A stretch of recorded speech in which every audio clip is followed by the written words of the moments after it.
Chiefs Kingdom. Okay, this one stings a bit. I'm Victor, and if you've stuck with this team through the good times and the bad, you can sense it. Big changes are coming. First, we're letting go of Jawan Taylor, owning up that the $80 million deal didn't pan out like we expected. And now it seems Isaiah Pacheco, a two-time Super Bowl winner with us, is probably going to hit free agency and leave. This isn't small roster stuff, this is a real shift. One move opens up salary cap room. The other could take away the heart of our running game. After a 6-11 season, it feels like the front office is saying we can't just repeat last year. Before we dive into what this means for Mahomes and Andy Reid going forward, help us reach 1,600 subscribers. If you love real Chiefs talk, you're in the right spot. Okay, let's get into what's really shifting in Kansas City. I'll be straight with you, this isn't only about money. This is the front office facing facts and saying we messed this up. Adam Schefter says the Chiefs are releasing Jawan Taylor. That move saves about $20 million in cap space. On paper, it looks like more room to work with, but deep down, it's admitting something because this was a 4-year, $80 million contract they signed in 2023. This wasn't a cheap backup signing. This was meant to lock down the offensive line. And yeah, Taylor started 45 games for us. He helped win a Super Bowl. That counts. You can't take that away. But let's keep it real, like we always do here. The results didn't match the big paycheck. Last season, he started 12 games. Pro Football Focus ranked him 80th out of 89 tackles in 2025. That's almost last in the league. He did better in pass protection, 49th. But in run blocking, 88th out of 89. That's rough, especially when the offense already had trouble staying steady, and that's what makes this sting more. We just finished a 6-11 season. Mahomes is recovering from a bad knee injury. The offense wasn't lighting it up, the run game wasn't steady, and keeping your quarterback safe, especially after torn ligaments, has to be the top priority. So letting your starting right tackle go sends a clear signal. The bar is set higher than this. Some fans will say, hey, $20 million saved is massive. And yeah, they're right. Cap space gives Brett Veach choices. It gives flexibility in free agency. It lets the team rebuild the roster instead of being stuck fixing old errors. But it also brings up a big question. Who steps in? Because if you free up cash, it has to lead to better play. This offensive line can't get worse. Mahomes can't take extra hits. And this offense, after finishing middle to low in important stats last year, can't handle more mess up front. What this tells me is the Chiefs aren't hanging on just for old time's sake. They're not guarding contracts. They're guarding what's next. Jawan Taylor was 28, still in his best years. This isn't about age or retirement. This is straight-up performance, not matching the money. And when the front office sees the value isn't there, even with a Super Bowl ring on your finger, they move on. That's harsh, but that's how you keep winning windows open. And here's the feelings part. As a fan, it's uneasy because cutting big-name starters means you're in change mode. It means 2026 is going to feel different. New players, new blocking plans, new vibes up front. We already had coaching switches. Now player moves are landing, and honestly, this might only be the start. Because if the Chiefs are ready to call an $80 million deal a mistake and free up space like this, what does it mean for other main guys? What does it mean for players with deals ending? What does it mean for players who helped hang banners at Arrowhead but might not match the team's next chapter? There's another T. Hing coming that could hurt even more in Chiefs Kingdom, and it involves a guy who was huge in those Super Bowl wins. Let's get to that next. Okay, now this one feels personal.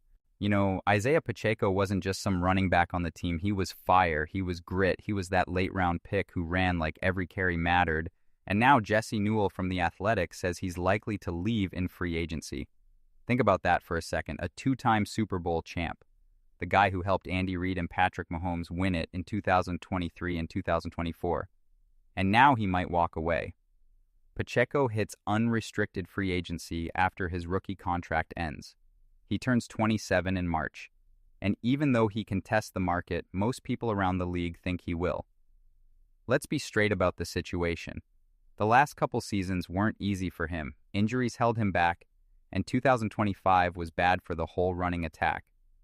Kareem Hunt led the team with only 611 rushing yards. Pacheco had 462. Mahomes had 422. When your quarterback almost matches your main running back in rushing yards, that shows how shaky the ground game was. But stats don't capture everything. Pacheco brought toughness. He brought personality. In tough, cold playoff games when the offense needed grit, he was the one slamming forward. He helped balance Mahomes' magic with hard running. So hearing he's likely gone isn't just about new numbers, it's about losing that feel. From the front office side, you can see why. Injuries, money rules, drop-in play. This is a business. And after 6-11, Brett Veach and Andy Reid know changes have to happen. But for fans, it's hard because we remember Super Bowl LVN. We remember those playoff battles. We remember his big moments. And even if 2025 disappointed, it doesn't wipe out the rings. The huge question is, do the Chiefs even try to keep him? They have choices. Free agency might bring big names like Kenneth Walker III, Breece Hall, Travis Etienne.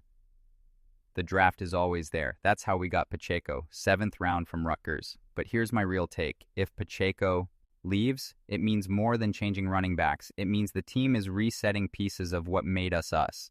It means nobody outside the absolute core is locked in. It means even Super Bowl helpers can be replaced if the front office thinks we need to climb higher. And when you put this next to the Jawaan Taylor move, it hits you. This isn't little fixes. This is big structural stuff. They're making cap room. They're owning up to bad contracts. They're getting ready to let go of players who were part of winning titles.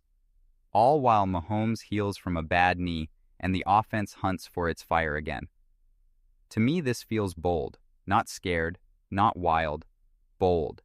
It feels like the team is saying, we're not holding the past tight, we're shaping what's next. And as a fan, it's mixed feelings. Sad to see important guys maybe leave, frustrated about 2025, but also something else, energy. Because the Chiefs' time with Mahomes isn't over, it's changing. If they get the money moves right, if they add good talent smartly, if they shield Mahomes and fix balance on offense, this could be a setup year for another push. But if they get it wrong, if new guys don't bring the same level or toughness, then we might face a longer change instead of a quick comeback. Right now, I see a front office that won't sit still. And that gives me careful hope. This is a key offseason. Not shiny or big news flashy, but building blocks. And Chiefs Kingdom, we're about to find out what the next story looks like.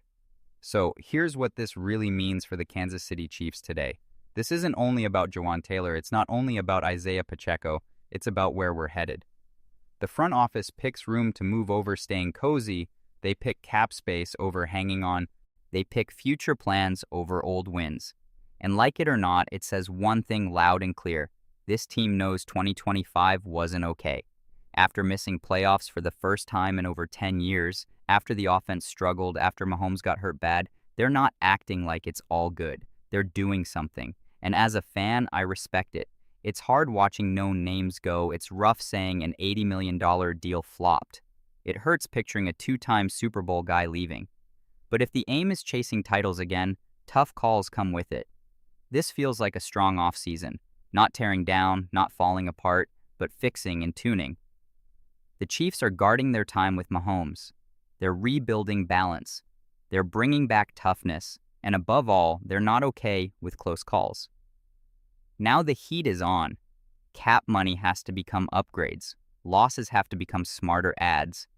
The draft has to deliver.